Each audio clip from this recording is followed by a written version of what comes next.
Corresponde ahora el uso de la tribuna al diputado Ricardo Anaya Cortés, del Grupo Parlamentario del Partido Acción Nacional, hasta por 10 minutos. Las circunstancias me obligan a decirle a la diputada del mural del PRI de manera muy respetuosa, pero contundente, que ni la razón le asiste, ni mucho menos la historia de su partido le prestigia para venir a hablar en los términos en que lo ha hecho. Y me explico.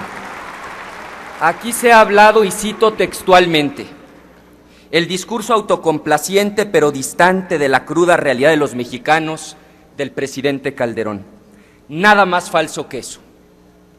Lejos de cualquier actitud triunfalista, diputados, el presidente Calderón en su discurso del pasado lunes señaló con toda claridad que son muchos los pendientes en materia económica. Quizá el más importante, dijo el propio presidente Calderón, y lo cito textualmente, es la afectación en el nivel de vida de las familias mexicanas debido a la crisis mundial y al alza internacional en el precio de los alimentos, agravada ahora por la fiebre aviar. Fin de la cita. Se trata de dos adversidades de enorme envergadura que México ha tenido que sortear junto con todo el mundo. La crisis de 2009 no se provocó en México como sí sucedía antes, y mucho menos el precio de los alimentos se incrementó exclusivamente en nuestro país. A veces es bueno leer la prensa internacional y no solo los boletines de su partido político. Además de hacer esta precisión,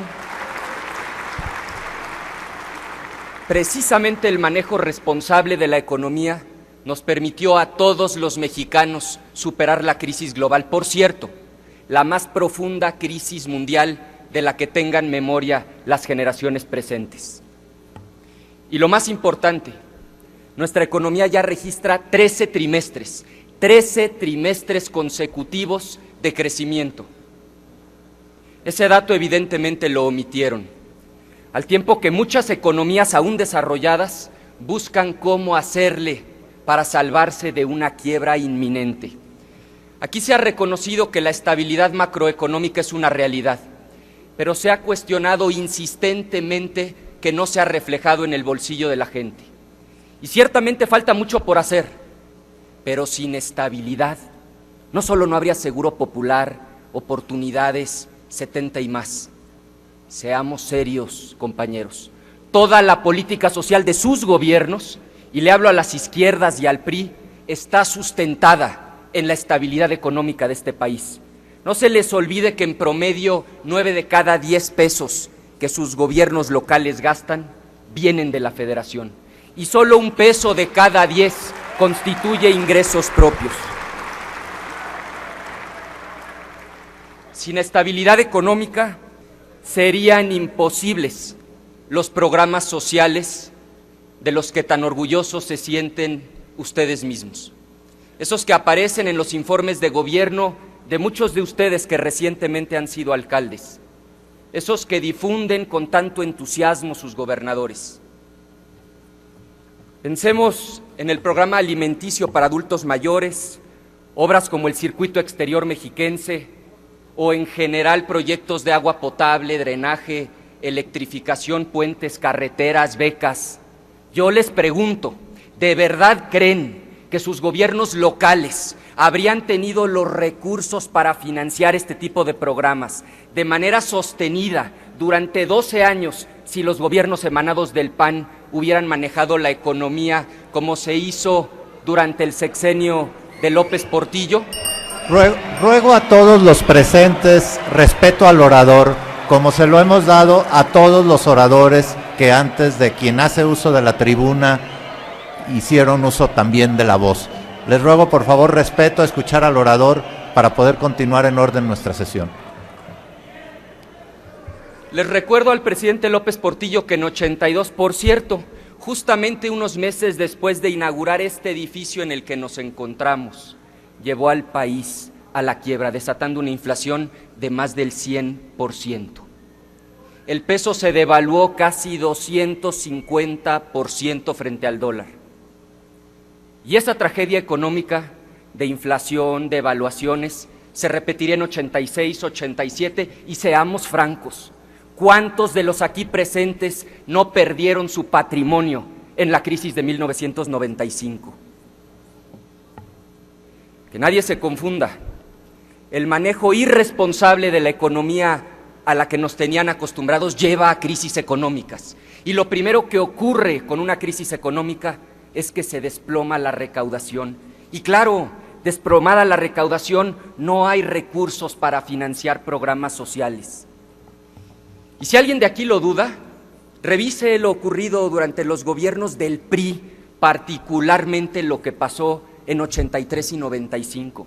Revisen cómo se desplomaron los ingresos del gobierno seguidos de recortes presupuestales. O revisen los casos actuales de España, Grecia, o si quieren uno más cerquita y más reciente, vayan a ver lo que pasó en Coahuila.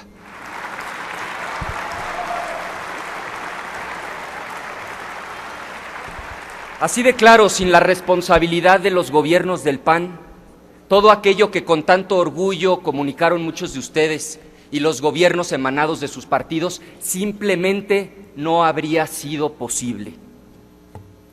Falta mucho por hacer, pero sin duda hoy México es mejor que hace 12 años. La gente tuvo acceso a créditos como nunca en la historia de nuestro país.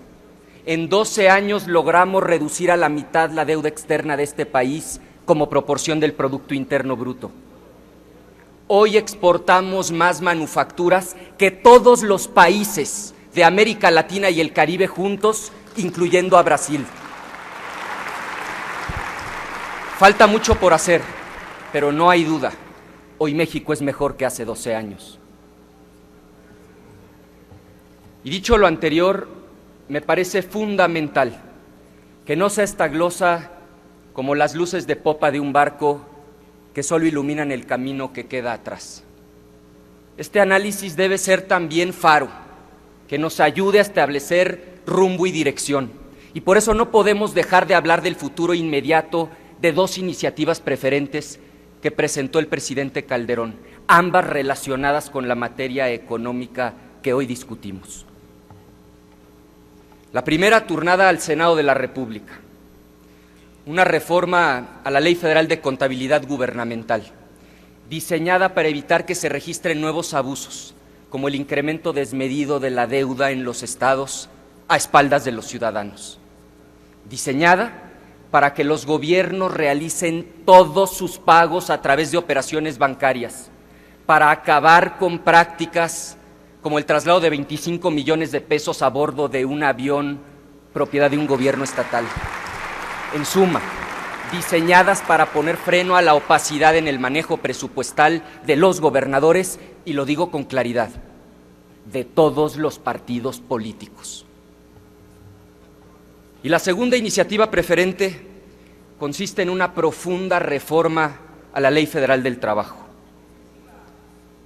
En esta Cámara de los Diputados tenemos una cita con la historia en 24 días. Tenemos 24 días para definir nuestra postura.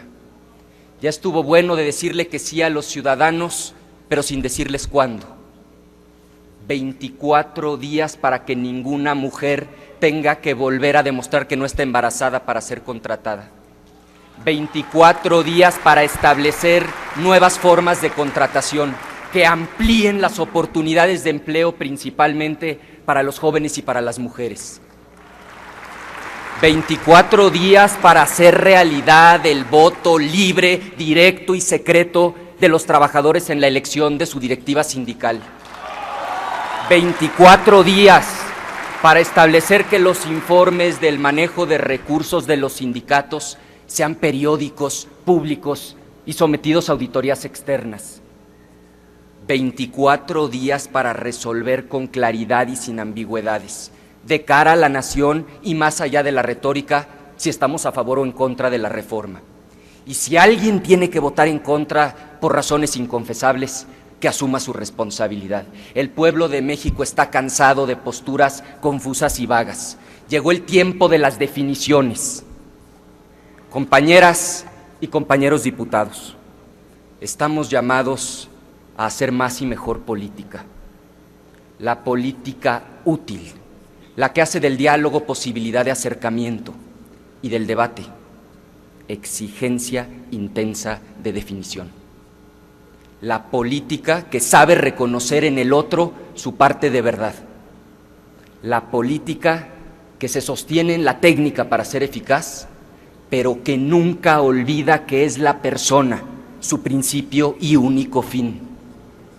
Todos tenemos derecho a defender nuestras convicciones. Nosotros lo haremos siempre con lenguaje respetuoso. Esperamos reciprocidad. Y como ha dicho mi coordinador parlamentario, en esta nueva etapa que comienza, no nos pidan menos de lo que México necesita. Es cuanto.